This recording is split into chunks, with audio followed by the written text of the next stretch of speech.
Welcome to another Kundalini After Dark session. I'm your host, Brent Spirit, and I'm here on Zoom. We've got 23 in the Zoom room. We've got a few tuning in on YouTube. Thank you all so much for joining me tonight live. Today we're talking about Kundalini and devotion, Bhakti. I'll share a bit and then I'm going to open the floor for others to share as well. We'll see if others have questions for the group, responses for the group, and see where our conversation goes. Thank you to everybody that's offered a donation. I really appreciate it. It allows me to do this. This will be our final After Dark meeting of 2024. So thank you all so much for making this an incredible year, for all of your support. Thank you for being with me here. Many of you coming consistently. It's been an awesome, awesome year. So thank you all so much. And to everybody that's offered any support in any way, engaging online, liking, subscribing, commenting, all of that. Thank you. Thank you very much. So please know that we're not here to discuss any medical advice. Our meeting tonight is not a substitute for counseling or psychotherapy. We're here meeting as lay people on the internet to have a spiritual conversation about spiritual transformation. So you can consider it entertainment, you can consider it education, whatever you like. If you're listening to the recording in the archive, you can join us for the next Kundalini After Dark session. The link is in the description, brentspirit.com/afterdark to register. So tonight we're talking about Kundalini and Bhakti, Kundalini and devotion. So last week, we talked about the Kundalini process and the ego, the illusion of separation and oneness.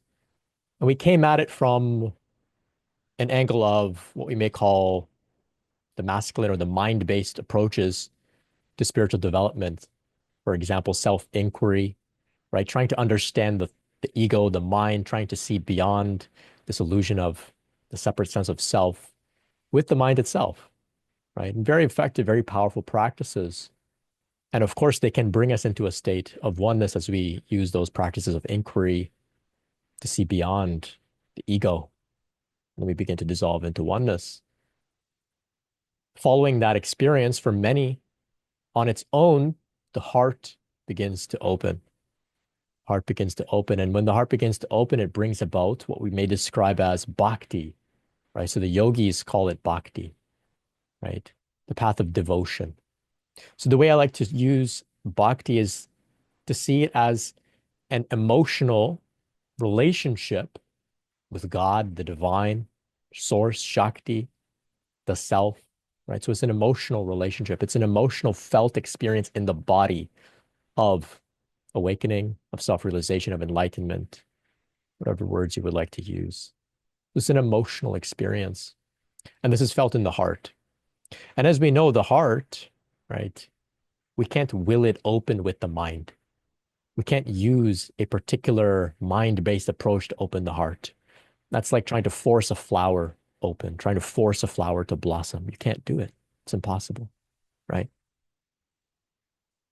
So today, we'll talk a little bit about some of the practices and approaches that we can take towards cultivating bhakti, cultivating devotion, which is another way that we can lose ourselves, lose the separate sense of self, lose the ego in love into the oneness, into the divine. So we don't just have to go at it through the mind-based practices of self-inquiry or sitting with a koan and meditation. We can get at it through practices of devotion as well. What's interesting is that if we do approach it from the masculine through the mind, like I said, eventually we land in a bhakti state anyway. We land in a devotional state anyway. That's where this path leads. Or we could just begin in a bhakti state. We can begin with practices of bhakti and it'll take us there anyway. Same end is met. We land in the same place. How we get there, it depends. It depends on our disposition, depends on our sort of energetic composition, depends on our culture as well, right? So some are more inclined towards mind-based masculine practices, or others are more feminine in a sense, more feelers in a sense. And so they may appreciate bhakti practices from the beginning. And so I thought today we'd talk about both. We'd finish from last week and talk about devotional to balance things out a little bit, talk about devotion. So with devotional practices, it's very interesting because what I'm attempting to do here is to talk about something that we can't talk about, right? To talk about love. How it can't be put into words. So at best, we can talk about how we can't talk about it. That's what we can do. And I think some of the best ways of getting at it is through some of the mystical poetry. And if you read some of the mystical poets, they're speaking from a devotional place, right? They're not giving you a handbook, a manual, a prescription, or instructions to meditate and how to do it. They're describing, they're pointing the finger to this devotional state, and they use metaphors. And between the words, there's space. Between the lines, there's space.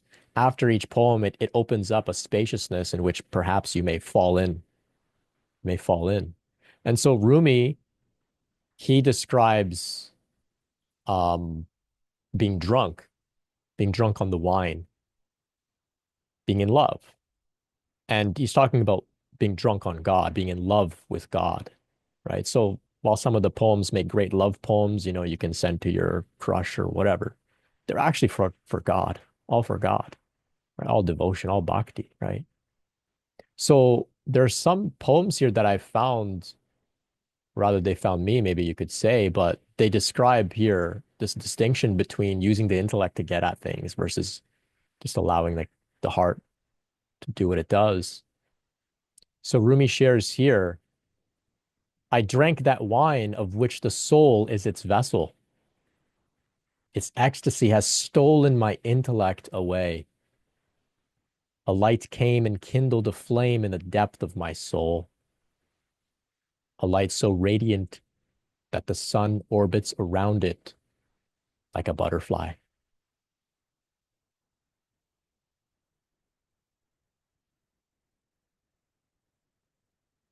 One more here from Rumi. He says, today I'm out wandering, turning my skull into a cup for others to drink wine from. In this town, somewhere there sits a calm, intelligent man who doesn't know what he's about to do.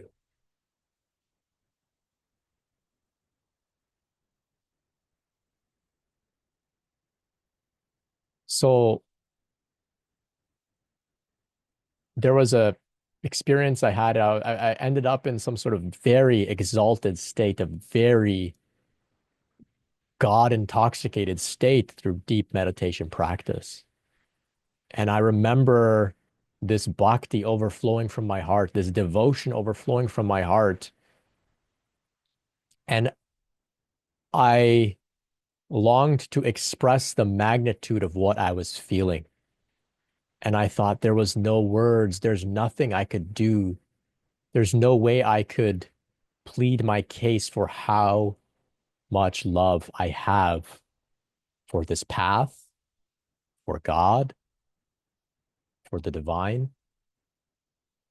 And what came to me was perhaps if I could erect a gigantic, incredibly intricate temple, this may be a way to express what I'm really feeling. I could somehow erect this huge temple and say, this represents what I feel for the divine.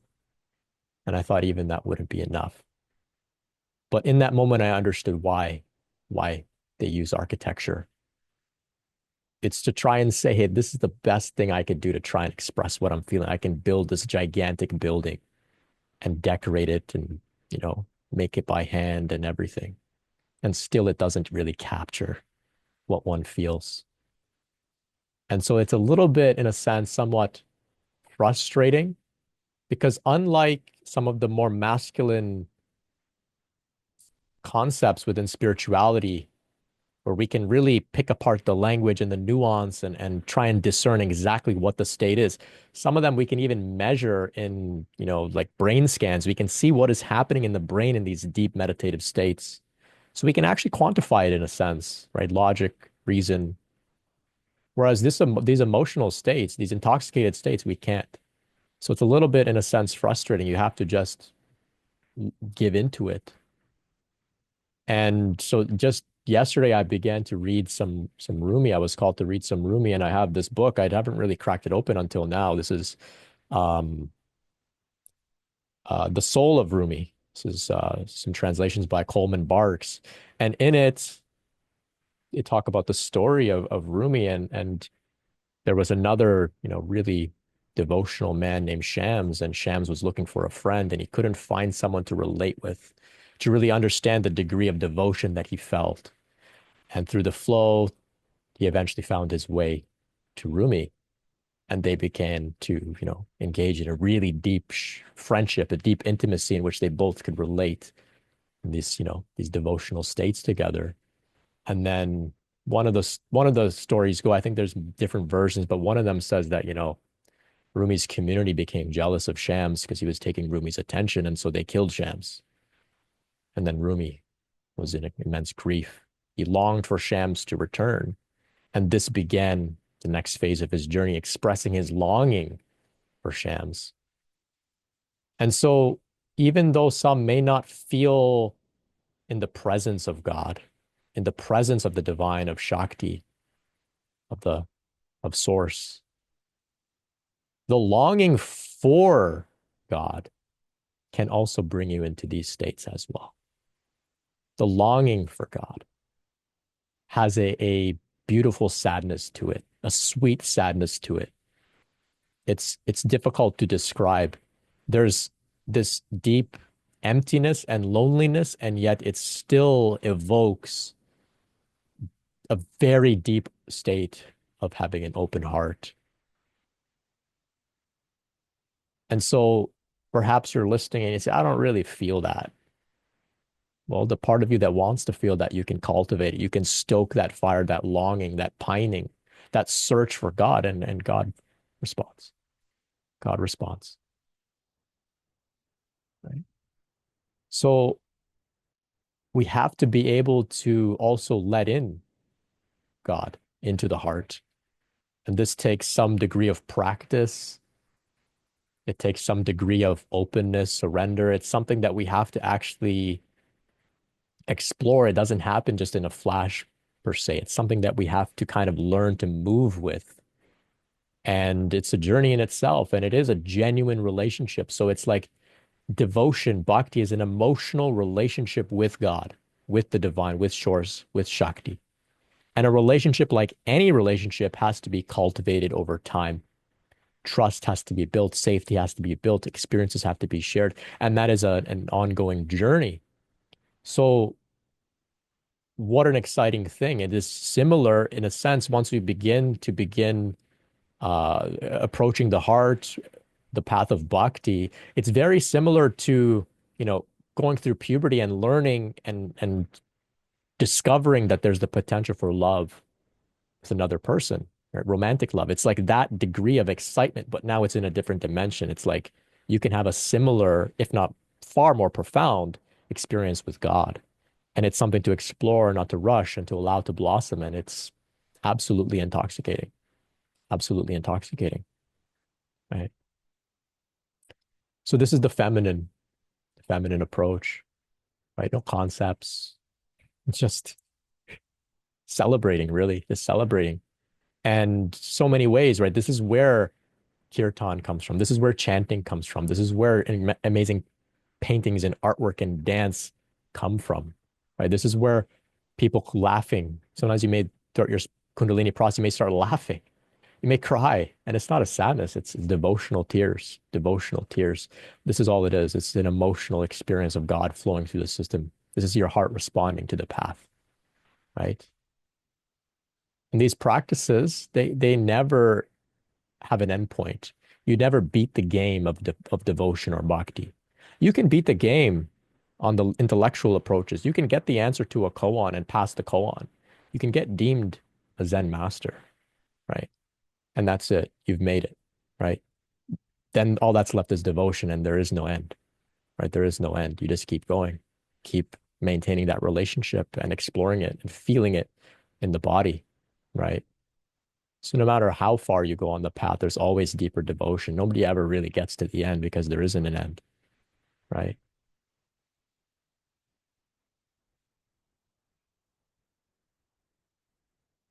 There's a great poem here that I found as well by Hafiz. Hafiz, another mystical poet. So when we describe a mystical poet or a mystic or mysticism, many different ways of defining that term, but I like to think about it as mysticism is the direct experience of the divine, right? So if you have a mystical experience, you're having a direct experience of the divine. A mystic is someone who has access to direct experience of the divine, right? In the heart, in the heart. This is where the experiences happen in the heart. And so these mystical poets, right? Whitman, for example, also a mystical poet, right? Very in touch with the divine. Um, they share through their poetry, but sometimes their poetry has really great teachings. And as you know, I like to advocate for people to set aside something like maybe an hour a day to let Shakti, let Kundalini, let the Divine Mother have her way with you, right? Set time where you say, Ma, just move through me. I'm not going to resist. I'm not going to fight. I'm not going to be distracted. I will feel whatever you want me to feel, think any thoughts you want me to have. I will move. I will shake. I will cry. I'll be still. Whatever you want, have your way with me. So this is what I recommend to those going through this process that contains the process a little bit so that it doesn't spill over into our lives because many of us have lots of responsibilities, got to go to work, got to drive. We can't be, you know, crying on the bus, for example. Well, maybe you can't, but you know what I mean. So setting aside some time. And so I found this poem by Hafiz, which describes very similar teaching. So Hafiz refers to God by the masculine. I like to use the feminine. You can translate in your own way as well. But this one is called Tired of Speaking Sweetly. Love wants to reach out and manhandle us, break all our teacup talk of God.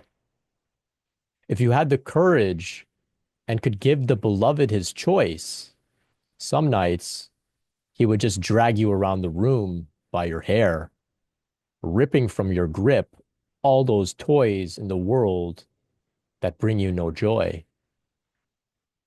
Love sometimes gets tired of speaking sweetly and wants to rip to shreds all your erroneous notions of truth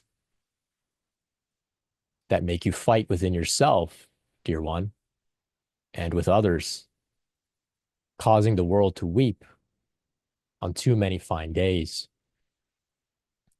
God wants to manhandle us, lock us inside of a tiny room with himself, and practice his dropkick.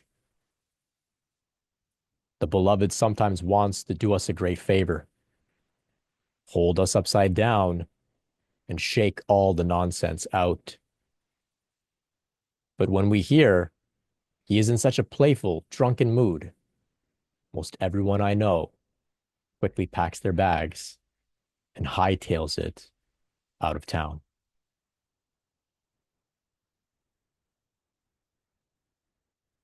So that's Hafiz. So our devotion, our bhakti also can involve deep surrender, deep surrender. Right? So much love for God that you say, God, thrash me around the room, drop kick me, destroy me, Kali, eat me, devour me. Anything that doesn't serve, burn it up. This is my offering to you. I love you so much. Right? I don't know if we can get through this process without some significant emotional relationship with the higher power. Call it what you want. I don't think it's possible because the process itself, its purpose is to bring us into communion with that higher power anyway. Right? So if it hasn't been a major theme on your path, you can consider cultivating a relationship with the divine in your own way, cultivating that emotional connection with God. For some, it's through nature, right? Being in nature and contemplating, what is this? This is the Divine Mother and not separate from me, right? looking up at the stars, these types of things, listening to great music, contemplating where did this music come from? It came from the mother. And it's incredible. And so all of these contemplations can lead you back into it. Your heart opens, right? Your heart opens. Another really powerful way is through gratitude.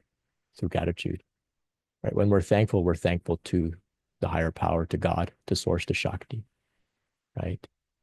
And it is intoxicating, intoxicating. The quickest way to cultivate positive emotions in any given moment is to practice appreciation, to practice gratitude. Borrowing from Abraham Hicks, go general as possible in the beginning. So just, I'm breathing. Oh, this is good. This is nice. I have a chair. I woke up this morning. Very general, but you start getting going with those thoughts, you can get into very high devotional states, very high devotional states.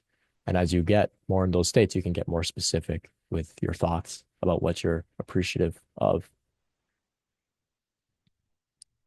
So Rumi shares here, gratitude is the wine for the soul. Go on, get drunk.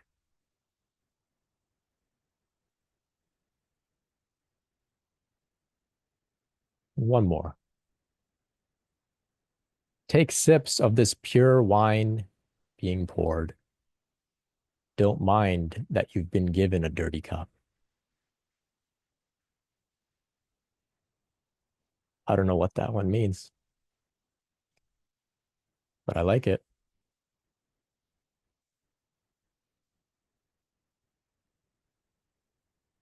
So I want to hear from others about your experience, your relationship with the heart, with God, with what all this means to you, if anything at all.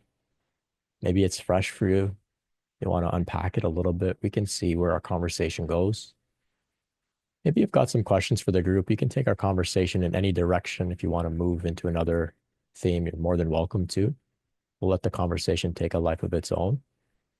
For those listening in the archive, you can visit the description for some links to free courses, some downloads. You can join the next After Dark meeting. You can join the Q&A meetings as well, brentspirit.com. Lots of stuff there for you. Let's hear from Tani, who says she raised her hand. Hi, aloha. Wow, I loved everything you said there and those beautiful mystic poets. That last one that you were saying about taking the wine or something, but don't worry if you got a dirty cup. Um, I don't know what I thought of that. I thought, whoa, how cool. And what I thought of is, we as human vessels, very limited, very we have many states that come and go, but the spirit, the true wine, is so pure and holy, even if we, the vessel's a little dirty sometimes. That's Yeah, how I kind of took that. I like that interpretation. But yeah, so devotion is definitely something so near and dear to my heart. Um, I came in with a really a sense of reverence or devotion to something that I couldn't even see but knew existed. And it was just this yearning to connect with that. And as a little girl, I wrote songs to God, not really having an image of God, but just gratitude, thanking you for the trees, Like I remember I wrote a song like I asked the Lord for a flower and he gave me a garden, and I asked the Lord for a tree and he gave me a forest, just like this knowingness of the vastness of something that I had nobody ever talked about. And so just sharing from my own devotional heart, I guess I could say. So I did end up connecting with this, and mostly through music in the beginning. I did a lot of worship, like for 25 years, led worship and sang songs, wrote songs, would wake up in the middle of the night and just go to my piano and just think like, I just want to see your face, God. That's why I'm here, to worship you. And, that's sort of my heart. And I think that devotion to me is it kind of just a love affair with the truth. It's and it comes from this yearning for truth. So like even though at a certain point I realized that I wasn't worshiping an external God, it it just transferred and expanded to the everything of everything and included me, unbeknownst to me. I mean, it included me. It's like, even though I understood now who I was and that I was that and I was consciousness, the devotion just I kept going. It just didn't have a particular Jesus focus, which at one time it did. And I know that the Psalms are so full of, they have their own mysticism, so full of worship to God and praise to God and just some one well, I was going to say like King David in the Bible. He was a king of Israel, and his heart was so full of love for God, like he danced naked in the streets with only a loincloth on, and people were mocking him, but he had to because it was his expression. He needed to express that, and I've felt that before. And in the psalm, like my favorite psalm is Psalm 131, and it's really a short little guy, but wait, I'm gonna read it. It says, Lord, my heart is not haughty, nor my eyes proud. Neither do I involve myself with great matters or things too difficult for me. Surely you have calmed and quieted my soul, like a weaned child with his mother. My soul is like a weaned child within me. And I think the reason that I resonated with this so much, other than I feel like I'm a very simple person, very simple. So I don't really involve myself in great matters. I kind of keep it small. And but I think the reason I resonated with this so much was because at that time I was a nursing mom and my kids would frequently crawl in my lap and soon they'd be tugging at my shirt and they wanted to nurse, right? So I thought, oh, you're just here, you want to nurse, and no problem with that. But as they grew and I weaned them, they would still crawl up on my lap, but this time they didn't want anything from me. They just wanted to be with me and they just wanted to love me. And I think that's probably what God had in mind when he said that I am like a weaned child. My soul is like a weaned child within, where we just want to be with God or be with the 10,000 things. Just be and not like want. And I think that true devotion is without want. And I think true freedom is without want. And I think a lot of times we pray to God and petition Him, to be gracious to us or to help us. And I think that's just awesome. But I also think that sometimes God would like us to know the freedom of beingness without desiring all the time, or not even desiring, but the attachment to desire, the attachment to it, where we can't just be. And like you're saying, be grateful and just be in God's presence. Like that would be enough. But I remember also that like I ran into this saying by a mystic sometime at one time, and it said, before I took this birth, I decided to give up all my powers that I might live by love and love alone. Mm. And that just resonated with me so much, just like the powers of mind, the powers of manipulation, or the powers of beauty, but just to lay it all down and to see love is the bottom line here. And I think that the heart of the mystic knows that, and they just want to be in fellowship with that. And so through music, through dance, I found a great expression through dance of devotion to God. I've had moments where I thought I would literally break open because I couldn't handle the amount of love and compassion I felt for the all of it. And I remember going, God, how can I hold this in form? And I felt like God was saying, it's okay. You don't have to. It's in you, it's outside of you. Just become porous and let it just pulse you with all that is. And so another form like is just that stillness and that being still. And there, that scripture says, be still and know that I am God. And you keep reducing it and be still and know, be still. And then finally just be. And so I just think that just the heart of a mystic is just so beautiful because it just becomes really kind of simple and a simple surrender to all that is because that's inevitably what's going to happen. So anyway, just my little 2 cents there. Thank you. Thank you, Tani. I love your poetry. I asked God for a rose and he gave me a garden. Yeah. Yeah. And then contrasting that with not having any desire. God gives you so much when you just don't want anything, right? Um, there is this poem that I shared earlier this week, which I learned from our friend Lila Sterling, who's also just a really devotional woman. And Rumi shares here, your prayer should be, break the legs of what I want to happen, humiliate my desire, eat me like candy. It's Mm. spring, and finally I have no will.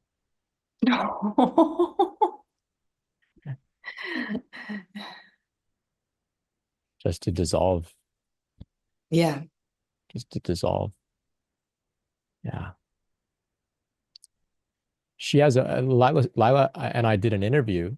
I've also done one with Tawny. If you'd like to hear more from Tawny and her story, you can check it out on my channel. Lila shared a little bit of an interesting idea. She said, the deities are my devotees. She said, they are devoted to me. I thought, oh, this is interesting.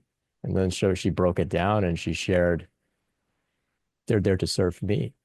Mm. God wants to serve you in the same way, right? God loves you in the same way that we're describing this love for God, dissolving into God. God is, they're devoted to us as well. And that's why we can surrender and be held, right? Like a mother, like you described, Tani, a mother devoted to her children, same way. Yeah, I was walking in the mountains again, just overwhelmed with beauty. And I just looked up at this mountain and I felt it reverberated back and it said, we are the same. Mm. Like I felt like it was saying, you don't have to worship me. You can just be with you are me. Do you know what I mean? And I Yeah. just it took the separation of that and feeling like in my limited form I needed to engulf it and make it part of like and all of a sudden I just go so yeah, Mm, amen. thank you.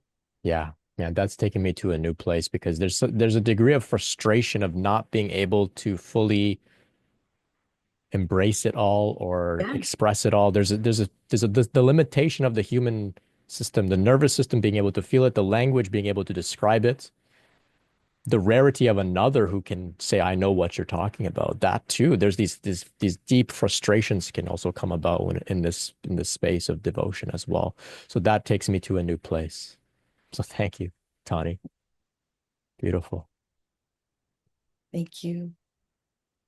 Let's hear from Hugo. Hey Brent, hey everyone. Hey, Hello. Hugo. It's nice to be here. I've actually normally I would be working at this time, but I'm officially on holiday, so good to be able to join in. Great to have you. And yeah, I love the topic. It just rings so true, especially at this time of the year. For me, for some reason, the main thing that keeps popping up for me is, you know, I guess Christmas is upon us. And now with, I guess, what the Kundalini energy has done for me it's almost well, it has unraveled all the, I don't know, all the, well, maybe religiousness that has been passed down, all the, and it's actually allowed for the real message of Christmas to land. Mhm. And I know that because we're all God incarnate, right? I know now that it wasn't just about one man because I remember when as a child, when I would hear that, okay, so there's this idea of one man, and where does that leave me? Like that raised a lot of, um, I don't know, like, then if there's one man, then who am I? What's my importance in this world?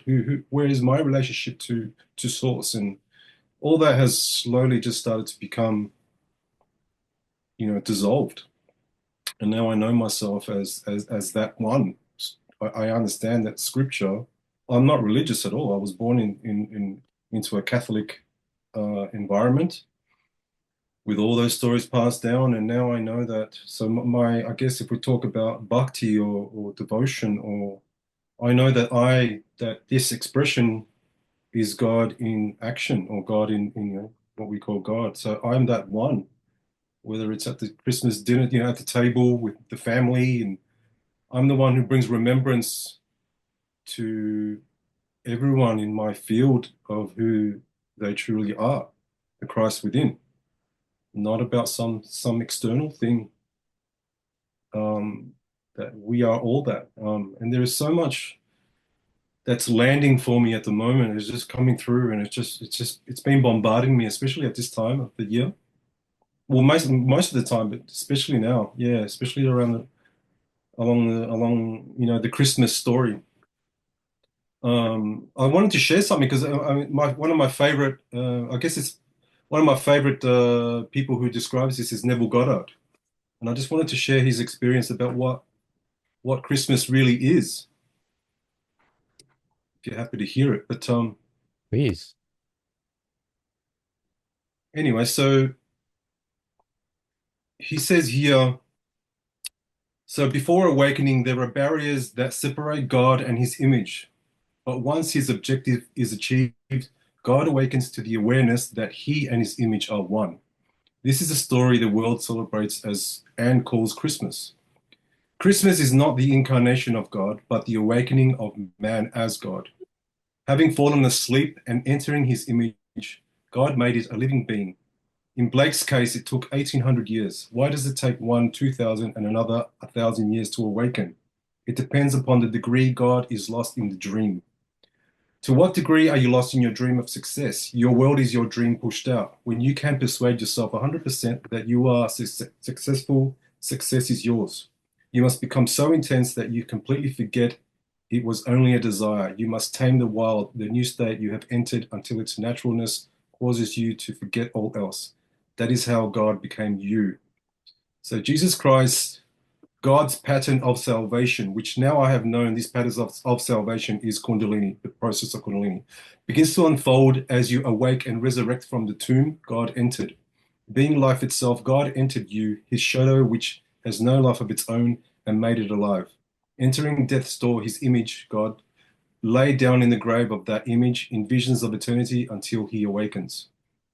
In the Old Testament, the question is asked, rouse thyself, O Lord, awake, why cast us off forever? And in the New Testament, it's like the Lord awakens to discover he is one with the image he fell in love with, having fallen in love with being you. Individually, when God awakes, you are he, that is Christmas. Um, so I guess, yeah, so then he goes on to say, this pattern was predetermined. The first segment is to awaken and rise from his sleep at death to the designated Son of God in power. Then he discovers his fatherhood when his son calls him father. A short interval later, he cuts himself in two. This is his sacrifice for this wonderful accomplishment, fusing with his blood, which he finds at the base of his spine. God ascends as a fiery serpent. Then the final sanctification comes in the form of a dove, which descends and smothers him with love. for God has now accomplished what he set out to do. So I guess that it's so refreshing hearing Neville Goddard, because I guess that's it. It's like it feels like this story is about how it's like being called. And now I understand that there's no elect. It's basically when you're called. Uh-huh. There's no elector, it's like there's no chosen one. It's just basically when it's your time. And I feel like my time has come, and it's like I'm being really invited by this process to, it's like I've come to share the good news, but it's not about a person. It's Mm. about this process. It's about the Christ in you, which is spoken of in scripture, which is, well, you call it Kundalini, call it whatever, but it's this process of, it's we've been on this journey. I now have known for myself that I have played many parts. It feels like I'm coming full circle. This energy erupted within me when I was on my knees. I was asking the questions. I'm done with this pain, and now remembrance is coming that I entered this shadow, like he mentioned, and I played many different scripts in past experiences. I've been on this wheel of I don't know, of recurrence, and now it's finally coming. It's starting to culminate into what we call the Christ. That's the end of the play. So in scripture, that the Christ is the end of the play, essentially. That's the awakened man, the one who awakens to himself to know that he and God are one, or I and the Father are one. So now I've come to understand that. And then what happens is that when you tell this story, yeah, sure, you're going to get pushback by people because they don't know this. But for me, it's like this whole process has started to unravel to allow these things to land. Previously, I would have gone, oh, that's crazy, but that's whatever. But now it's like it's created this. I don't know. It allows things to land without, well, these deeper meanings without Mhm. resistance. And it's like, yeah, I get it. And and now I'm called, and I'm the one who's supposed to be. I feel like I'm being nudged to tell to say that. Mhm. And then I go through the motion. Well, I might, not that I'm going to get the stones thrown at me, because I know that that's been another expression in a past life too. We've been through that one.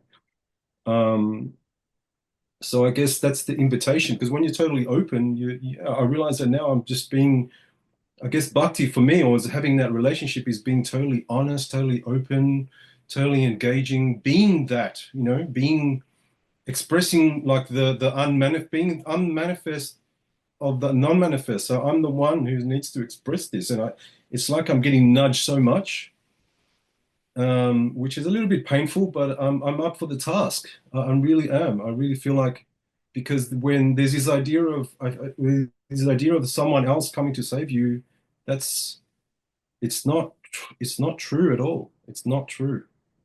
And at the same time, because this process has really invited me to look into this idea of salvation, especially through the Jewish. For some reason, I've just been invited to just immerse myself in through YouTube into that narrative. And there's this idea that there's going to be some savior that's coming to, who's going to point the way, who's going to who has this way of looking into people and creating peace, and has this way of speaking, communicating, and but now I know that this is it. This is the process. It's there's nothing coming from the outside. It's this process, this very process, which is the redemption they speak of.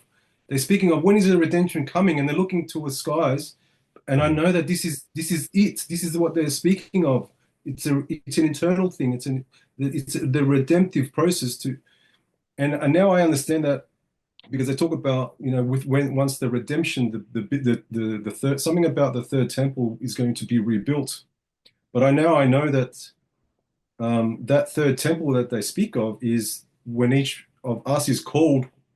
We are the ones who rebuild that temple of wholeness. It's not a thing on the outside. It's a thing in consciousness, and it's like you can't, like, there's this frustration that's coming up for me that wants to. I don't know. I guess I just gotta sit back and observe, and be kind of like, I don't know, not really tell, not really, I don't know, not really impose, just Mhm. be okay with just observing, and knowing, and because I know that with the imposing, that's actually gonna, it's counterproductive. So, but I guess when the main way that these things are shared, I guess, is from being, and being is going back to Bhakti, which is is being that expression. Mm. So I don't know, that's the only thing I wanted to share. Oh, incredible. Incredible, Hugo. Thank you. Thank you. Yeah, we got some love in the chat here as well. Really fascinating. Yeah, this is the dawning of Christ consciousness, right? This is the second coming. It's Christ consciousness. And it's there in Buddhism as well. I think it was Thich Nhat Hanh that said the next Buddha is the Sangha, right? It's all of us, right? Not one man, all of us. And Mm. so it maps over in that paradigm as well. Yeah. Delicia on YouTube shares here. Wow, Hugo, so good. So good. Can you post a Neville Goddard source? All within. Thank you. Yeah, Hugo, if you type it in the chat here on Zoom, I can paste it into YouTube if you have the source for those on the Sure. YouTube chat. Yeah. Thank you so much. Let's hear from Shiram. Namaste. Namaste. I'd like to share my experience with Bhakti devotion on my path. In fact, during my spontaneous Kundalini arising, it was actually a big explosion of devotion. So it happened exactly 6 months back.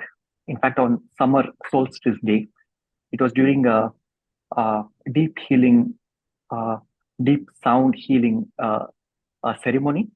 And my wife was also there next to me, my wife Eka.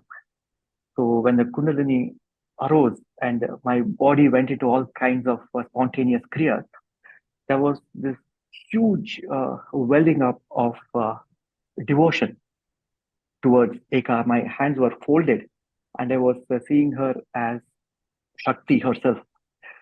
So it was such an profound, indescribable moment. It was, heart was bursting with love and the devotion.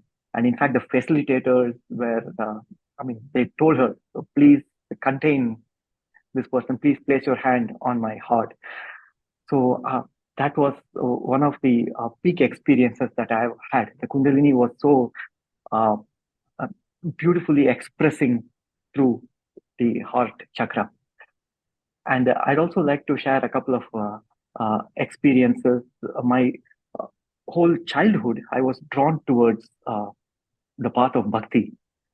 And I've been an ardent practitioner of yoga since childhood, but I always saw the profound benefit that bringing the sacredness and devotion into the practice. I was always uplifted by great music, and especially music composed by devotees with so much love in their heart. So uh, I'll share one incident that happened a few days after the Kundalini awakening. I was seeing the early morning sun, and I realized that spontaneous kriyas are happening. And uh, I was so delighted to see the sun. So the Kundalini, it's like being in a toy store, a child in a toy store. And there was so much of delight seeing the sun, just like the butterfly that you mentioned, going around the sun. And there was so much awe, inspiration, and my hands, the palms came together, and there was incredible gratitude to the sun, and tears were flowing. And from that day, my attitude towards the practice of sun salutation, Surya Namaskar, it totally transformed. Like many people in the yoga world, like when they think of sun salutation, it's like a mechanical practice. Okay, you warm up by doing this practice of sun salutation. But I realized that even more important than the physical aspect of it is the actual reverence. And I can see that, uh, each time when I drive to work, like each morning when I see the sun, there is spontaneous, uh, overwhelming gratitude to the source of life, the source of energy. And it's just an incredible experience. And I'll also share just one more incident that Please. happened recently. And also talking about the sun, I also realized coincidentally that the awakening that I had, the Kundalini awakening, happened on the summer solstice day, which is, in fact, just a few hours back, I realized, oh, that was a coincidence. Yeah. And in fact, we are just past the winter solstice now, and I'm sharing exactly in the winter Yeah. solstice time. A few months back, I was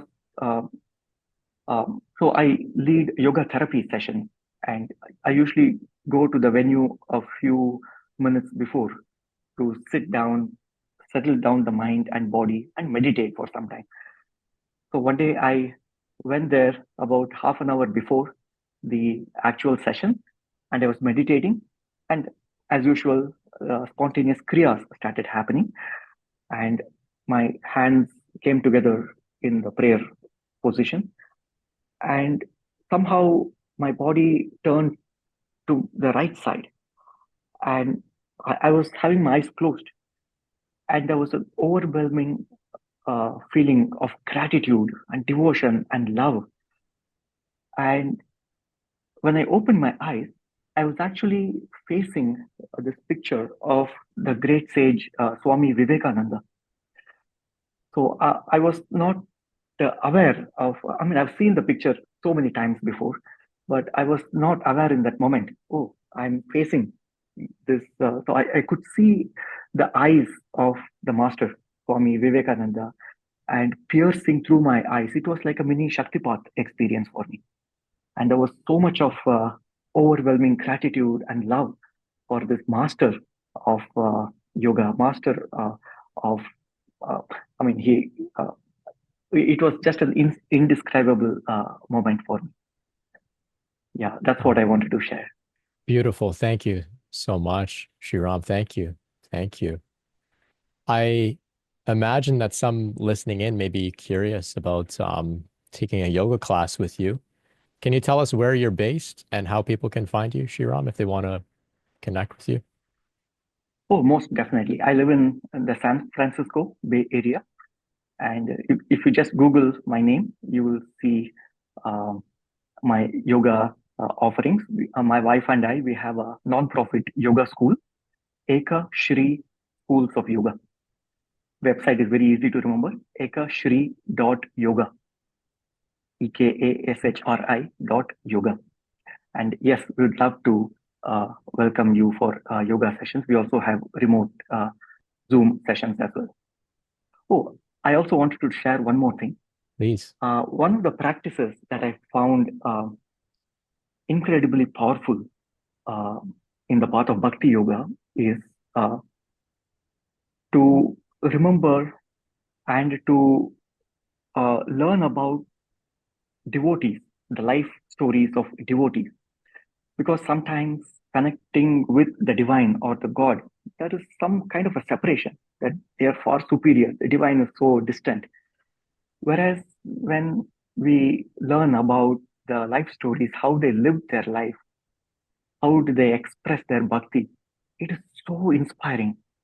And in fact, in the yoga scriptures, in the Yoga Sutras, there is one technique that is given to increase bhakti in one's heart, namely, like wherever we pour our mind, the mind takes the shape of that container, just like we pour water in a container and it takes the shape of that container. So when we pour our awareness to those people who have bhakti in their heart, then our heart also gets shaped by that bhakti. So there is increase in bhakti in our own heart. And I found that incredibly powerful practice.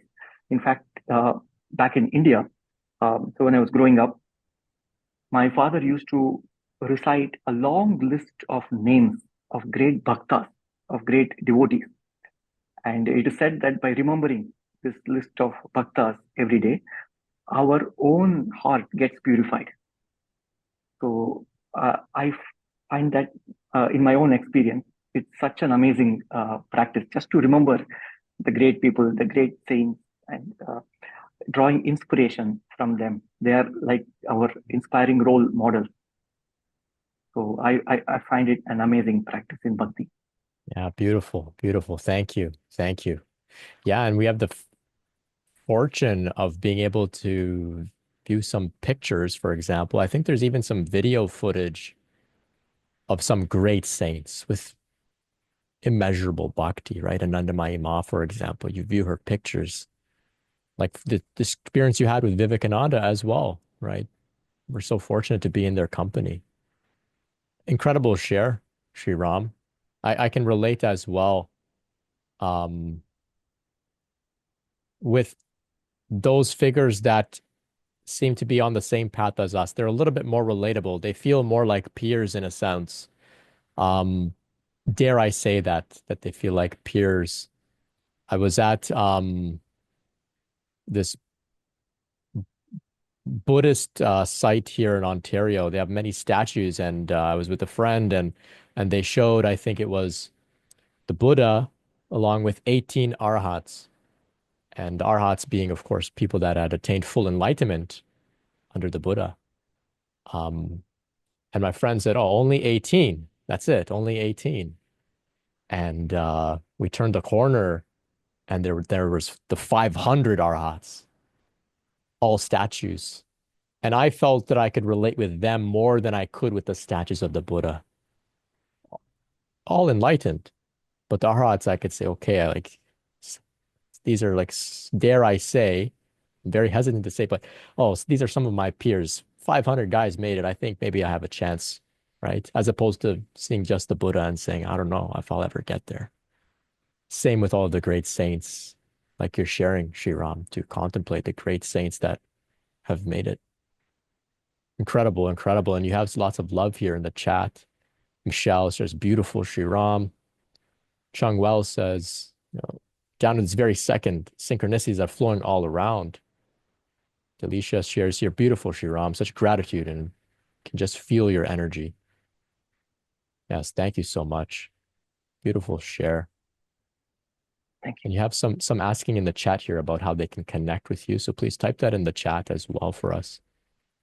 Yeah. Sure. Thank you. Thank you. Thank you. And to those on YouTube, thank you so much for tuning in, dropping your comments. You can join us on the Zoom call if you like. It's free. The link is in the description. Chung Well, I see you. Just happy to connect with you again. Thanks for being here. Let's hear from Galen.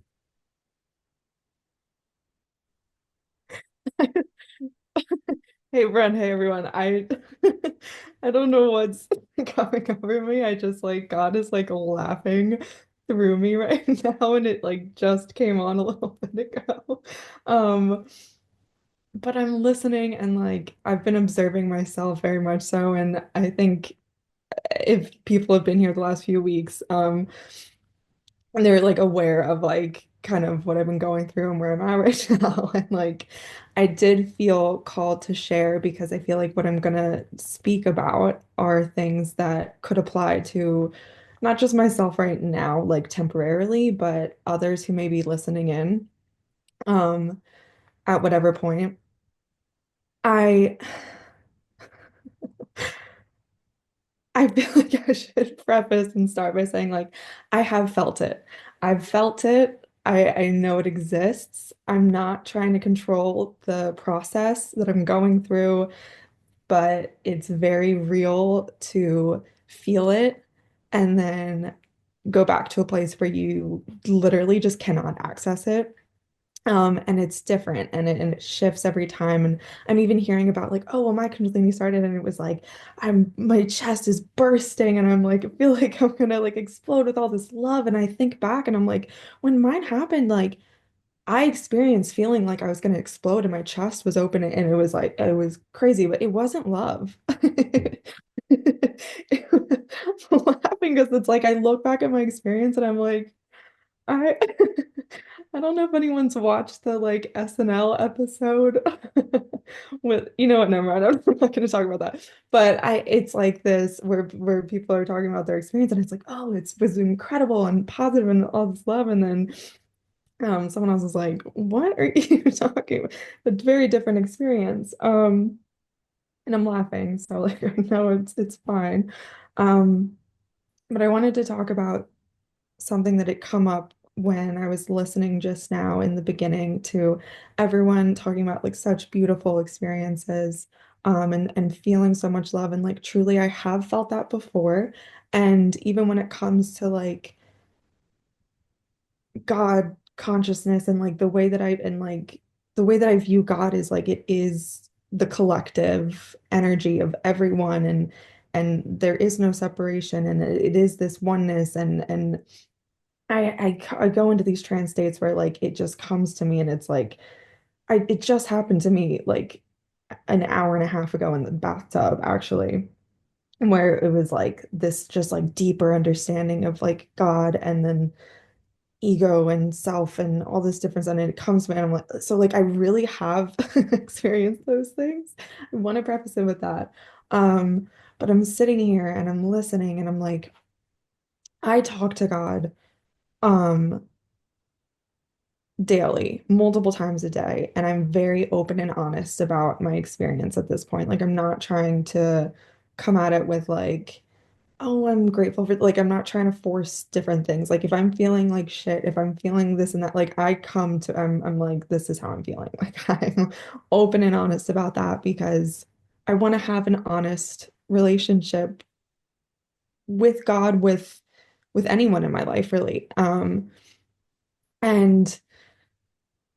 I have this devotion and this surrender, like it's so there to the point that it's like it's what is keeping me going at this point. And I'm sitting here and I'm listening and I'm like, I don't think it's rooted from a place of love though. And I was Hmm. trying to identify like what is it rooted from? And I don't know what it's rooted from, but I'm like, dang, like I'm not feeling that love. I'm not, and then I don't, and I was almost thinking like I'm trying to, because a different version of myself would be able to like hear this and come up with like the most beautiful response and like would have it. But like I'm in this place where like I'm being blocked from like accessing any of that. And I trust it and I'm just feeling what's coming up and I'm letting it happen.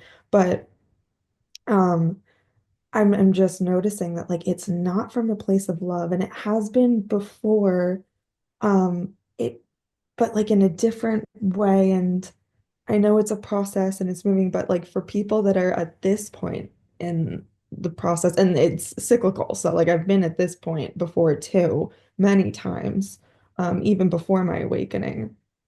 I had dealt with a lot of depression, and that runs in my family as well. I'm very familiar with all the emotions and different things that come with that. Even when it comes to gratitude, it's like I've experienced such high highs on my spiritual journey where like it's been like grateful for everything. I'm again in this place where, and I'd give a trigger warning for this.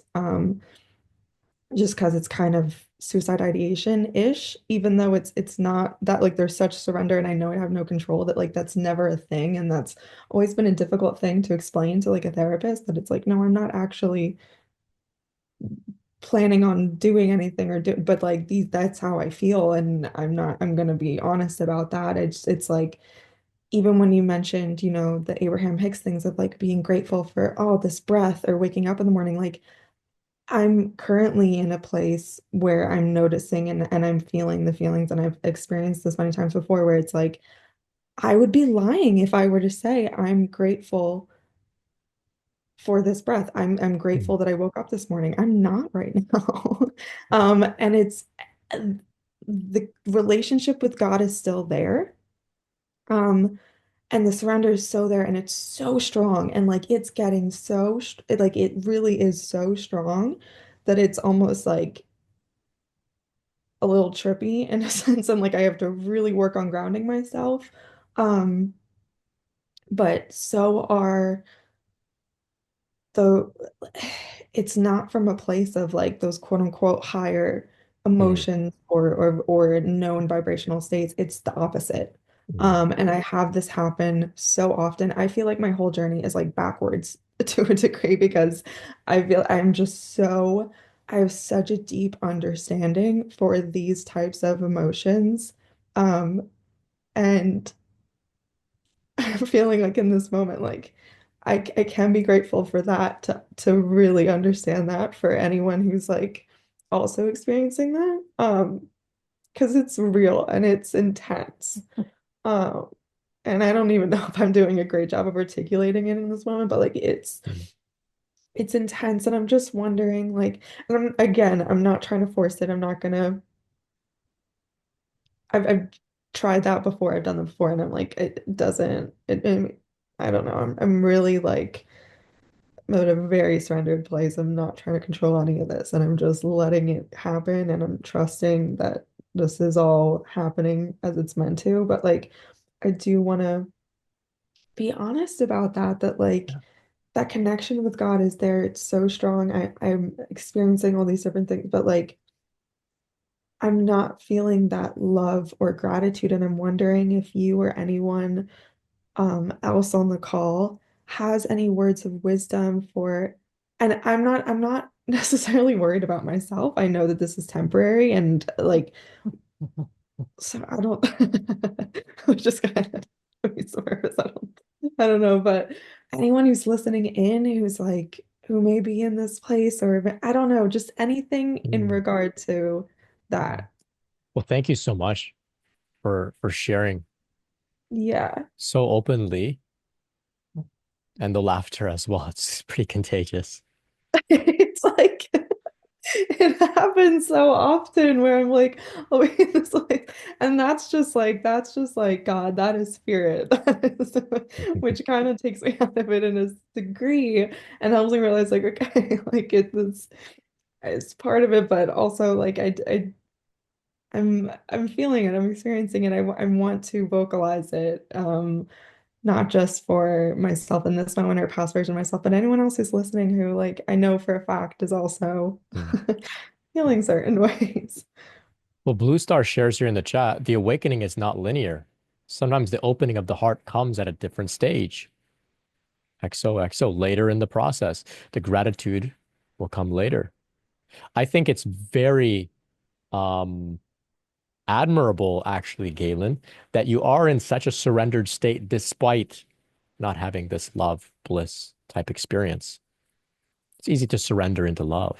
How about surrendering into grief, pain, emptiness, dryness, staleness, fear, whatever? How about that? Let's see a real devotee. I think that's what we're looking at here when we see you, right? Um, like I was sharing about Rumi, his his work began out of grief. I don't think it was pleasurable, and yet his longing was the doorway. So I'm curious, do you have a longing in you? I have a longing for like love in the form of partnership, Sure. in the form of my own family, being a mom to my own family. It's very simple, but it's very and it's like the more I go through this process, like the more it's like it's really just those things. Mm. And like those are the kind of the only things that are like keeping me going and it's I don't know. Um it's yeah. I can relate on the point of longing. So I would I have these dreams where I was looking for the saint Ananda Mayi Ma, and I could see her, and as I was approaching her, she would turn the corner and disappear, and I would weep. And even now, when I think of those dreams, they weren't nightmares. That longing was so deep and beautiful. I, I, I, I would rather feel that deep longing over almost anything else. I don't know how to describe it. There's something about that is devotional in a sense, but in time, I think you know this as well. The story isn't over. Like the heart begins to sing and dance, but we don't know when or how it Yeah. happens.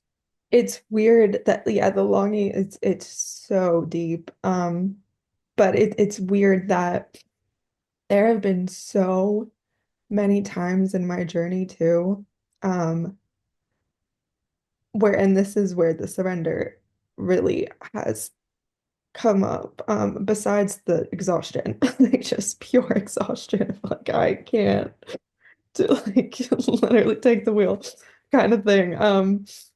I've had many experiences where I am on my knees in front of my altar, like crying my eyes out, like shaking, begging for mercy and all these different things. But it's so, there have been so many moments where it's been like, God, like if you wanted, if it was meant for me to die, if it was meant for Galen to not be here, you had so many opportunities for that to happen. Like, truly, that could have happened so many times, and it didn't. That it's like, I'll keep going for the sense that it's like, there's gotta be, like, the story's not over. I know that. And it's like,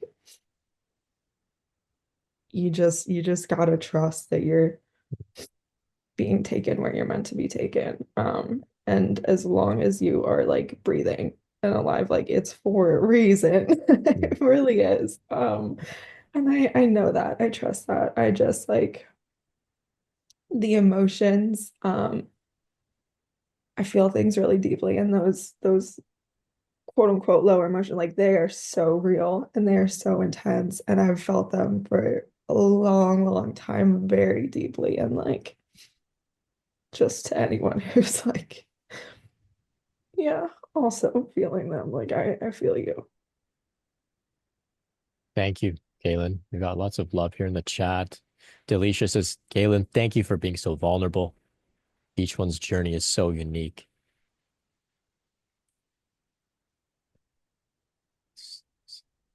Hold strong in whatever form of faith you have, from Chung Well.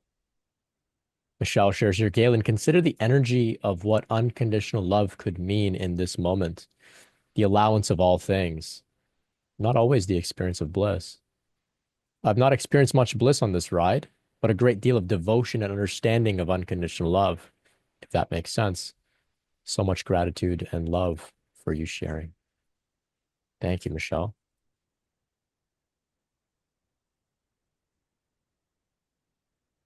Love is not linear, says Blue Star. Others relating.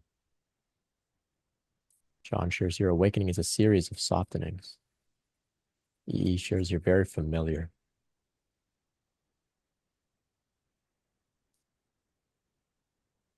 Thank you all so much for relating and sharing here in the chat. We'll hear from Nicole. Hello, everybody. I just wanted to one, introduce myself. I've never spoke before. And Bhakti, Bhakti for me changed everything about my awakening. And I came from a whole line, like, I thought I had this spontaneous awakening, and looking back, it wasn't. I feel like my whole life was leading up to it. So I, started researching everything that I could about what I experienced. And when I realized what it was, it led me down quite a few paths. And I couldn't decide where, what path up the mountain I should take. And I was listening to a lot of Ram Dass and different speakers and teachers, and I was absorbing all of the things. And what I wanted so badly out of everything was a teacher in the flesh, teacher for me. And the most amazing thing happened. It was a couple of months of I need a teacher, I need a teacher. And one found me. I was in a group online on Facebook. It's like a Ram Dass Neem Karoli Baba group. And somebody reached out to me who actually ended up living at a Hindu Buddhist mandir down the street from me, about 20-minute drive, that I had actually thought about going to, but it said it wasn't open, so I didn't. And I found that teacher, and I was crazy to say now because we're so close, but I was really upset because the teacher had absolutely no real understanding of Kundalini, and that's what I wanted. I wanted somebody who understood what I was going through. I thought that that's what I needed, and I was a little upset that what I got was something completely different. It was a American sannyasi, a renunciate who gave up everything, and what he taught me was more important than anything that anybody could have taught me, which was Bhakti and the devotion. And that's what I was missing. That was the integral piece that I didn't understand during my awakening.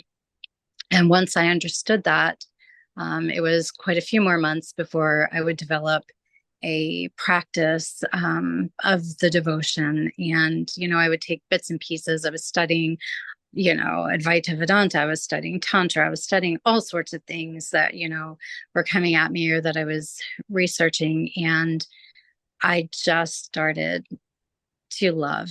And I know, I had the full Kundalini awakening. I went through all the chakras and I felt that it resided in my heart space, but I didn't know how to have that come through. I'm a nurse, I'm a mom, I still didn't understand to let God reside in my heart. And when I did, and when I started not praying for anything, but just expressing my devotion, it all made sense and it all came together. And it was just everything that I was looking for. So I say to anybody who is struggling, and I struggle, we all struggle, but to have some sort of daily devotion is just the most integral piece of the puzzle. It absolves the suffering. And if it can't absolve it immediately, there's some sort of deeper sense of connection to the divine that's within you. That's within all of us. And it's just so beautiful. And since we were reading poetry, I was a musician early on in my life. I thought I was going to be some famous rock star once upon a time. And I was a music major, and I got a little bit of taste of that in my 20s. And I'm now 48. And I decided that was not the road for me. I traveled a little bit and I didn't want to be on the road. I wanted some sort of a normal life, which is hilarious because my life is so not normal since my awakening. But I just wanted to share with you, I was a lyrical poet. I wrote beautiful poetry. And now when I look back on it, well, it wasn't always beautiful. Some of it was kind of dark and heavy, but this particular poem is not about a person. I thought I was longing for this person. I thought, I needed the soulmate. I needed, I thought I had a twin flame, and, I thought I was writing this about the twin flame. And I wrote this in 2009, and I reflect back on it now, and it was not about a person. It was about God. I was longing for God. So I'm going to share with you, it's from my book titled Of You in Arcania. I call for you in wind sweeps of longing, you in Arcania, unaware of the breeze that passes you each moment of your every day. I could swear that when ashen clouds burst, they would rain you all the love I vice and pray that defy the depths of heaven, so enshrouded you would become. In Kali-kissed sessions of silence, I breathe to you, my unknown, lost in Arcania. In ruby vessels of prayers descend where wishes of diamonds shine. My stargazing eyes languish outwardly, holding us moonscaped and steadfast, a dream more than amusing, a desire more than a crimson pain streak of want blazing a midnight sky. I bleed this dream to you in reddened splashes, only in sunsets found, and the subaqueous blues of my soul's yearning, we are framed. Upon shores of Surya brush sands, we settle to exchange soul drippings, pervading perforations of lonely, caverns of fear, until white shined and unbroken we become, weighted in eros, drenched in sounds from open mouths, ambrosia petals fall, staining deeply our skin, recessing far into my ears, so they attribute a wave's crash now and only always to you on this shore. We become homeless, yet homed, mere shells of bodies entwined, impressions to be marked evermore into the caramel surface of sand. One pool, eternally bathed indigo, a sacred memory to return to, now with you, everywhere is home. Nicole, thank you so much. Beautiful Absolutely. share. Beautiful share. It's all God. It's all God, and it's so beautiful. Yeah. Thank you for having me here. Yeah. Thank you. Thank you. Yeah, just like your teacher shared Bhakti, didn't speak about, Kundalini this or chakra that or whatever. It's the same reason why many of these great teachers, they don't talk about Kundalini. This is what I came to understand, right? It's Yeah, just the Bhakti practices will handle it for you. It doesn't absolutely. matter where you're at on the path. Everyone can practice. Yeah. Beautiful poem as well. Thank you for sharing that. You mentioned a book. If you have the link, if it's for sale, you can type it in the chat as well. It's out of publication now, but thank you. It was just a Okay. little thing years ago, but I'm glad you Oh, enjoyed. Thank yeah. you. Beautiful. Thank you. Thank you.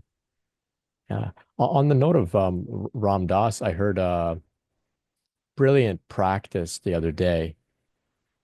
He shared to imagine that your heart has nostrils. Breathe with your heart as if it has nostrils.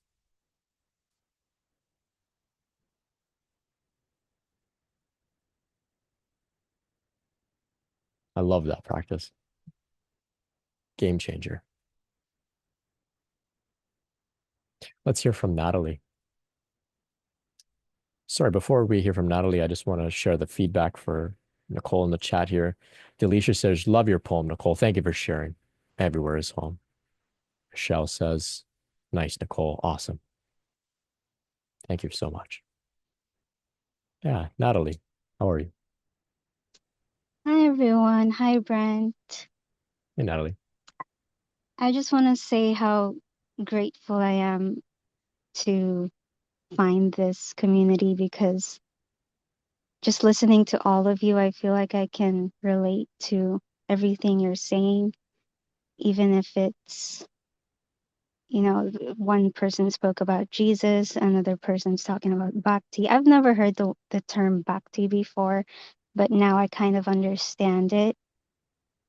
So actually, when I saw Galen, when I saw your face, it actually made me smile because I watched one of the lives on YouTube where I saw you crying and then seeing you laugh. It just made me so happy because, yeah, I can just relate to everything everybody said.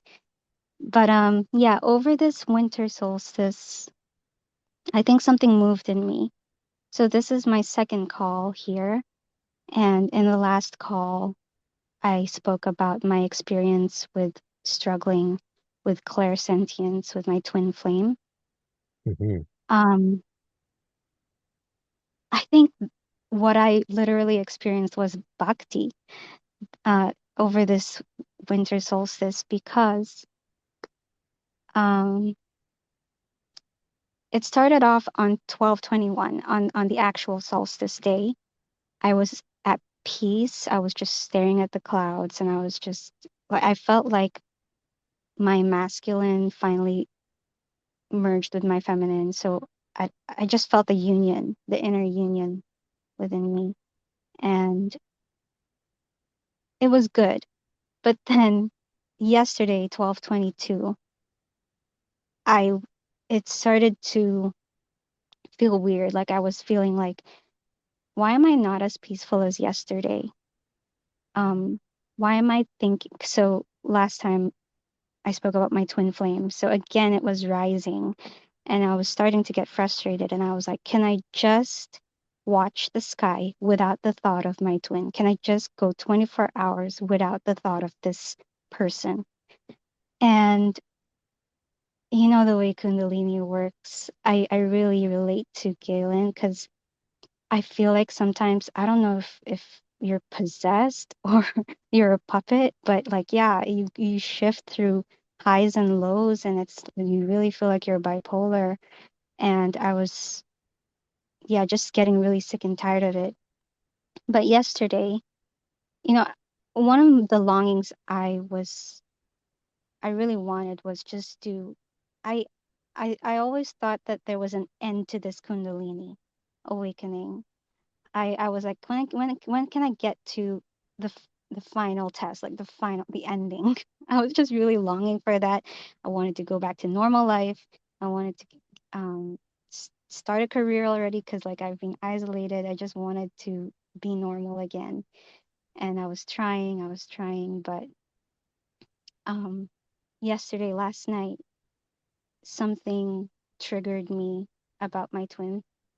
And I think what this Bhakti experience was when that happened, it just pushes you to the point where I'm so tired of this. And that trigger last night was the worst purge. Like I never felt pukish in a purge episode, but last night I felt pukish and nauseous and it brought me down like I had to pull out my yoga mat and it brought me down to my knees and I started to cry and wail and it just came out of me. I was like, I surrender God, I surrender to you, I surrender to you, I surrender to you. And I mean, just growing up from a Catholic background, the only thing I knew how to pray, I started praying the Our Father, and I was just like, I surrender, I surrender, I surrender. So what I wanted to share is before in the million purges I've had, like cycles, um, it would take longer for me to get from that state of like, not being connected to God to finally feeling peace. But last night, that really, really painful, like the first time I felt pukish kind of purge, it lasted 20 minutes. And after I said that prayer, I called out to Archangel Michael. I was like, be with me, please be with me, please be with me. Suddenly peace, like I just felt like, whoa, I don't feel like, it just felt like, I don't know how to explain peace, but I just felt peace. Mm. And I was like, I can go to bed now, I can sleep now. And I think that was Bhakti. I think what it is, you have to go through so many triggers and so many, like it kind of forces you to get fed up of maybe longing for some. So I relate to what Tanya said this a while ago because she said, when you get to this place of like no desire and ultimately all you desire is your connection with God, I think that's where it is, that state of presence. Because me as just like a typical millennial, my desire is, yeah, a partnership, an online something, online, the validation and whatnot. And it drags you to the point where whenever I desire that, it doesn't even feel enough. In fact, now it triggers me because it's like when I'm longing for something and then it's not happening for me, then it makes me feel bad. But then when I long for God, like that's all I need. So that's where the dangers of, law, the millennials are really into the law of attraction. And now I'm kind of not trying to be too much about that. And I'm trying to lean on the law of resonance instead, the law of like what relates to me more. I feel like that's more authentic as opposed to like just something I want and I'm like, forcing that I really want something. And then when it's not happening, you're frustrated. When it comes, I just came up with some mantras like, all I need is God. Um, all I need, all I want is what God wants, and what God wants is what today has to bring for me. And it's something about like presence, um, presence. And I'm finding the peace in that. I'm finding that, okay, when I'm longing for something, when I want something like Galen, like, yeah, I've wanted my twin, right? I've been in this twin flame journey. I want to start an online business, but when I want that, it just makes me feel bad. But then whenever it brings me to a point of like even illness, something as simple as last night when I was feeling pukish. When you're ill, when you're not physically well, you want something so simple as to just be well, just to not feel sick. And then it just that perspective of, oh, you want superficial things like something outside of you, like an online business or a partner or a sports car or whatever you want. But then it's like, what if you get to the point where you're ill and all you want is just to be well and not feel pukish? And that's a perspective I got last night was, you know, this is enough. Just feeling well, not feeling pukish. It's enough. And it had to bring me here, and God had to really show me that all I had to do was reach out and surrender to him or her. I'm both. I say Father, Mother, God.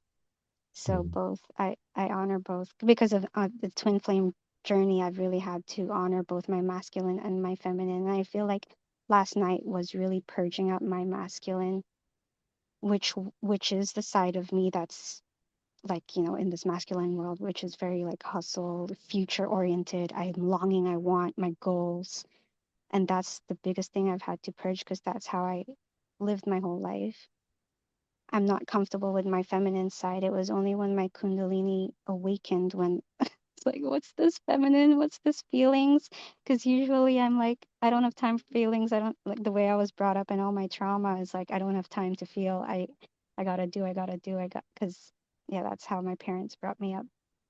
But now, yeah, I've never heard the term Bhakti before, but I think maybe what happened last night was probably Bhakti, was probably a connection to God. It's having this Kundalini is kind of like it's like, yeah, being possessed. It's like you have to go through the highs, extreme lows, and until it really forces you to surrender and really see like, okay, I'm tired of the repetitive cycles, and it brings you to a state of presence as opposed to the past and the future. So when I'm in my masculine, it's like I'm always longing, future oriented. I don't have what I want. When I'm in my feminine, I'm like victim mindset, what happened to me in the past. And none of that, like it, that's the dark side of them. But when I'm in the present, that's when you don't have desire. Yeah, what Tanya said, it's like all I want is right now, what I have right now. And it's here, it's in my heart. One of the mantras I came up with last night was I honor and listen to God's voice, which is here in the presence of my heart. And then that just brings me back to myself. Like I don't really need to look outside of me. And after that purge last night, um it's so crazy because I started getting the craziest synchronicities one after the other. It's like God was like really talking to me. And maybe that's just because I was like really surrendering and reaching out to God. But no, the angel numbers came up, and then the video that I played, it was like that was really the message that resonated with me, one after the other. And then when I woke up, some other blessing happened, and it's just, this is where it's at. This is where it's Mm, at. And then yeah. yeah, maybe tomorrow I'll fall back into this misalignment. But I feel like, Galen, this is about like bringing you back into alignment, and it has to be through pain sometimes, and even bliss. But yeah, I think it's just getting used to it, getting back to the middle. Natalie, you are a true Bhakta. Yeah. Yeah. It's the Bhakti makes the suffering a little bit more bearable. It creates a bit of a buffer. It contextualizes the suffering in a sense, kind of lubricates the nervous system for that fire or that whatever to flow through a little bit easier at times. So this is Bhakti. And I think that the twin flame experience, when people have these really supercharged spiritual encounters, I think it's because God uses romance to get our attention for what's possible. And we take that experience and try to figure out how can we have this without relying on another person. And then this is where we come to God. We come to God. We come to ourselves. We love ourselves, which is not separate from God. Thank you so much, Natalie. I want to share here a little bit from what I was reading last night about Rumi and his friend Shams. So they described their friendship with a capital F, their friendship. And so I can't find the passage, but when Shams died, then Rumi, looked for him, longed for him, and then eventually he recognized the friendship was everywhere, and he could find the friendship itself, and he, was able to be at peace. That love, the love. The same can apply for those having difficulty with the romance through the twin flame, the counter, or whatever it may be, any form of grief. Yeah, beautiful shares, Natalie. And your prayers, your affirmations, this is mystical poetry, what you were sharing. I mean, it's so innocent. You didn't even know. Thank you for sharing. We'll hear from Kat and then we'll hear from Hugo. Thank you all for engaging in the chat as well. Hey, Kat. Hi, Brent. Hey, guys. I have a quick share on theme with today. So I reconnected with Source for the first time since probably being a teenager, if not child, back in March at Cosm Chapel of Sacred Mirrors, which is Alex Gray's, where his space is, all of his art is. He comes up a lot here, and actually, I was fortunate enough to celebrate the solstice there last night, but Jealous. so fun. Highly recommend if anyone's ever in New York, gotta make it. Get it on the bucket list. But I wanted to share the piece that reconnected me to source, to divine, because it's obviously, like you mentioned earlier, it's kind of hard to go through this process not connected in that way. And let's see if I can I turn my, oh yeah, here we go. Don't mind the glare. So it's called Cosmic Christ, if anyone wants to look it up. It brought me to tears, but when he was painting it, a voice came through to him and said, "You can never be lost. When have you ever been apart from me? You can never depart and never return, for we are continuous, indistinguishable." So I just felt called to share that with you guys because this was back in March, and it has helped me to cultivate a relationship with Source, Divine, God, whatever you want to call it. Pick your poison name wise. So, but I love that message, and his work as a whole. So I thought that'd be a nice note to start to wind down on. Yeah, epic. Thank you, Kat. Yeah, of course. Epic. Thanks, Brent. Oh, yeah. So Alex Gray, visionary artist, he's a mystic as well as a mystic. I don't know if he's spoken too much. Kat, would you know if he's given talks and stuff like about spirituality and his experiences, or is he more of a all he paints and that's his expression? So Alex and Allison are very vocal Hmm. about their experiences on psychedelics and um just how helpful psychedelics can be for addiction, trauma. That goes as well for like MDMA and other compounds. So, I mean, I would highly recommend they're featured on like various podcasts and they've been advocating for plant medicine for a really long time. I mean, they're like really pioneers in the field. And also in addition to that, like, Cosm, it actually is a church. And I think it's really great what they've started to do in terms of, I feel like organized religion really kind of, I don't know, like polarized and kind of gate kept God, religion, ceremonial things, and it's like you have to do things a certain way or be a part of a certain, church or religion. And I myself have really struggled to use the word God up until very recently. I was raised Catholic. Um, and to each their own. I don't think any religion is right other than other. I do think it's really problematic the way that people use religion to justify things that are not in alignment with love and light. But I think it's really great what they do in terms of just kind of making it more casual. Anyone can have a relationship with God, source, divine. And I just love that. I think we're kind of alive in this like really exciting time where there's no right or wrong way and it is what you make it.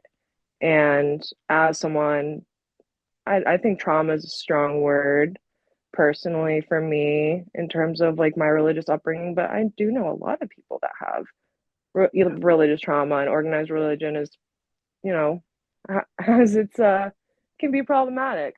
So again, I mean, I could go on and on about those two. I think what they do is really special, and I just think it's a really important message to be like, you can have a relationship with God however you want. There's no right way, there's no wrong way. At the end of the day, it's all about love and light and how you treat each other. It's truly like the golden rule. Um and it's made a world of difference in my personal path since I recultivated that relationship in March.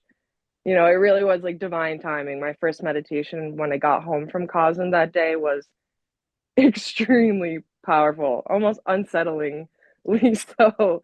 So yeah, just wanted to share, felt, on brand with this theme Amazing. today, and yeah, can't Yeah, recommend them thank enough. you. So yeah, thanks, Brent. Thank you so much, Kat. Hugo shares that Alex Gray has done a TED Talk. Interesting. I've got to check it out. I haven't heard much of his talking. I thought he was really soft-spoken and didn't say much. I got to explore. Okay, let's hear from Hugo. Hey again, guys. Just on the topic of sharing and poetry. I guess the spirit in Shakti has really pushed me to share my story, which is our story, through poetry. And in my case, I grew up, um, I guess, in the '80s, a lover of hip hop. So it's actually hip hop has come to the forefront for me, or spoken word. So I just wanted to share Please. what came through. Yeah. So okay. Dragged without warning into an infinite ocean, surrendered to the current. It's so powerful. Thrown into the unknown, sets fear into motion. Deployed into a void, can't avoid the unavoidable. No clinging unto things in its expansivity. A severance from reference, unfamiliarity. Maybe it's the effect of a call to see clarity. Who pulled the plug from the tub? Me. You see, I sat in stagnant water for a long time, romped in the swamp, took a look under the surface, skimmed the scum off the top to find much submerged and a need for resurgence, emergence, feeling like I'd lost the plot. Flip the script, no resisting the shift I've got to let go and just flow and allow. I observe. Illusions fade as confusion drops away, so days an amazing revelation, overcome by the warmth of luminescence. Raised in vibration elevates the sensation, springing forth a remembrance of my essence, of a love so pure an emanation, like a ray of light unto the sun, no longer blinded by a state of separation, and from this surge comes a merge into one. Beautiful. That's it. Amen. Yeah. Yeah. So Thank you. did that just flow through you? Can you describe a little bit about your experience with writing? At one point I was just it was just I was getting nudged. Like I can't deny the nudges. I was just like, Hugo, this creativity, poetry, music. I'm a very creative. It's just always been there. And I got nudged, and then I got in, well, I was led to another person who actually showed me an actual a rapper based in Mexico in Spanish, and he was just showing me how to construct and create a system of putting these words together, and then it was just coming through. And I remember with this, it was just it was just coming through. I was just jotting it all down, and it's just just flowed. Beautiful. I've done a Yeah. few now, so I just want to continue. I just feel that there's quite a lot of power there, even to connect with younger crowds. Mhm. Because I'm seeing it now. Like I'm seeing, for example, like back in it, like there are certain rappers like I've seen like Snoop Dogg now. He's at one point he was, the growing like in the 90s, it was all, the Crips and the Bloods and all this separation. And I feel like he's coming full circle and now he's talking about unity. And I Mm. know that, and there's a way of, I feel like this in a contemporary way, it can really hit home with younger people who are sort of lost in this. Because at one point I loved hip hop, but I just couldn't stomach the I don't know, the nasty stuff you want to call it, Yeah. the stuff that speaks of separation and demeaning of other humans and all that sort of thing. So I started to explore more conscious expressions, and I was invited to do the same myself, to use it as a tool to, I guess it's one of the expressions to sort of say something, to sort of be it and express it from a creative perspective. Yeah. Epic. Yeah. Yeah. We need all sorts of different ways to express at this time. I think back, like we were reading Rumi and stuff, like, they didn't have hip hop or CD players and things, right? They had to write. We have so many different mediums today. Thank you, Hugo. Very inspiring. Delisha on YouTube shares here. Wow, wow, Hugo. Awesome. Samia in the chat says awesome poetry. Kat says epic. Thank you. Yeah, that was sick. Okay, so Samia here shares, if anyone is open, I would love to speak some light language. Yeah, you're welcome, Samia, to speak some light language for us. But first, if it won't ruin your flow, can you give us a bit of context, Samia, for those who may be unfamiliar? Let me find you here. Where are you? Oh, there. Okay. Hello. Hey, Samia. Okay, here. Okay, cool.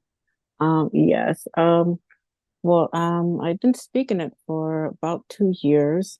Light language is a dialect from it's galactic and it's very healing. It's helped me on this journey a great deal.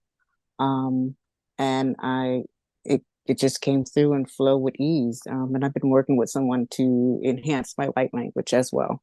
And I'm just became a Reiki master as well. So it's a very healing modality. I call in angels and I let them speak through me. So I mean, I want to keep it short and sweet and go into it for hours and hours and hours, but so if everybody's open to it, I'm calling upon Archangels, Uriel to the north, Michael to the south, Raphael to the east, and Gabriel to the west, and Archangel Megatron, protection above, and sound upon the grid to get below. Call in all your spirit guides and ancestors and everybody to ground and heal. Tia rasiti urtu uta istik rasik usta urtu upa siate barasta I hortu ustu upa arti isti arti uaparas visa rati istu uru sia berstate I urpu asita meara de irasia de urtu o proste I adi o. So hopefully that grounds some people. And thank you for letting me share. Namaste. Thank you for that gift. I felt that move through my system in a nice way. Pretty cool. And congratulations on becoming a Reiki master. That's cool. Thanks, Mia. Okay. Michelle shares here. I'm thinking maybe a poetry night someday. Everyone is so talented. Yeah, we could set something up. I'll give you some notice and you can prepare something. That'd be cool. That'd be cool. Well, everyone, thank you all so much for joining tonight. This has been like an unreal meeting.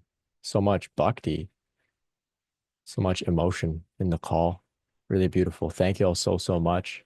Thank you so much. Really, this has been an unbelievable, unbelievable year. I can't believe what this has grown into. We've made so many great connections, so much development as individuals on our paths, but also collectively as a community. I've watched it grow as well. I've kind of got my finger on the pulse of where the community is heading, and this is just phenomenal. And I'm just in awe. This gratitude I have is my devotion as well for all of you.